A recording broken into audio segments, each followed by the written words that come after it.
Question number 16 is minimum angle of incidence such that total internal reflection occur at both the surfaces. At the first, this one, the sine of the critical angle is equal to the refractive index of this rarer medium. It's equal to root 2 divided by 2 is 1 by root 2. This implies that the critical angle C is equal to sine inverse 1 by root 2 and which is equal to 45 degree. Now see, it can suffer TIR at this point also and say this angle is C prime.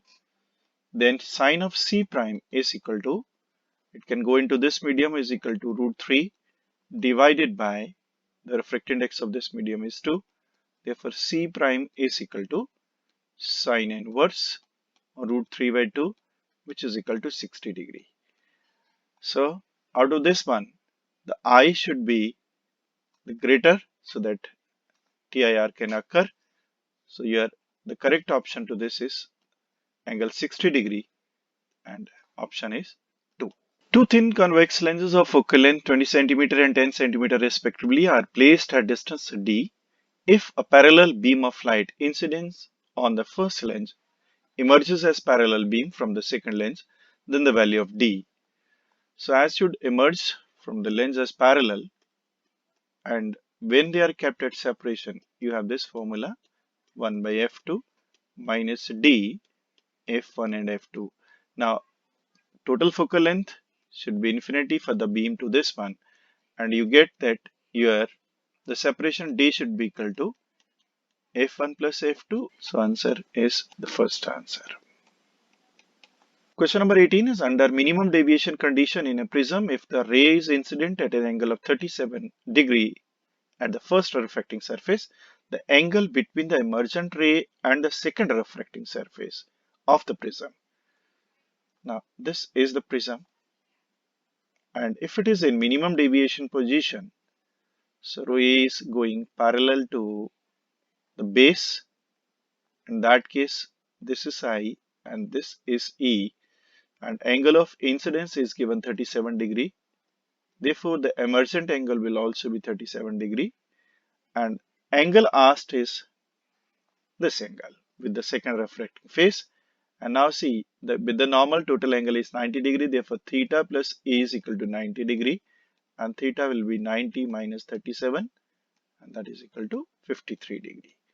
So the correct option is the first answer. Question number 19 is wavefront produced by a point source of the light at finite distance from the source. Now dear student, it's a point source, and point source emits the spherical wavefront at finite distance, but at infinite it goes and become the plane, and the option is the spherical wavefront. Answer is 1. The question number 20 is, in Young's double-slit experiment, the fringe pattern is observed on the screen placed at distance capital D. The slits are illuminated by a light of wavelength lambda, and the distance between the slit is small d. The distance from the central maxima to a point where the intensity fall to 3/4 of the maximum.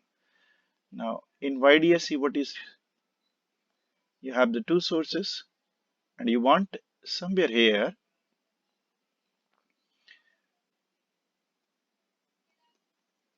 the intensity should be 3/4 of the maximum intensity, which is at the central point. Now intensity at the general point is the formula I is equal to 4I naught cos square phi by 2. Both sources are equal, and the maximum intensity at this point is like this one. I naught is the source and I naught is this source.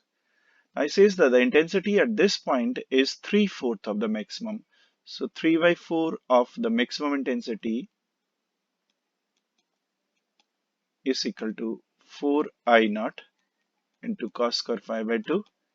So 3 by 4 into 4I naught is equal to 4I naught cos square phi by 2, and this cancel out, and cos of phi by 2 is equal to root 3 by 2, and that happens when cos of phi by 2 is equal to cos of 30 degree, and phi is equal to 60 degree, which is equal to pi by 3 radian. Now from here to here, the phase difference should be equal to pi by 3. Then what should be the power difference? The power difference is equal to lambda by 6. When the power difference is lambda by 6, then you know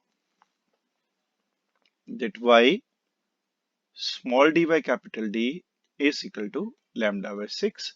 Therefore, y is equal to lambda capital D by 6d. So the answer to this question is option number 4.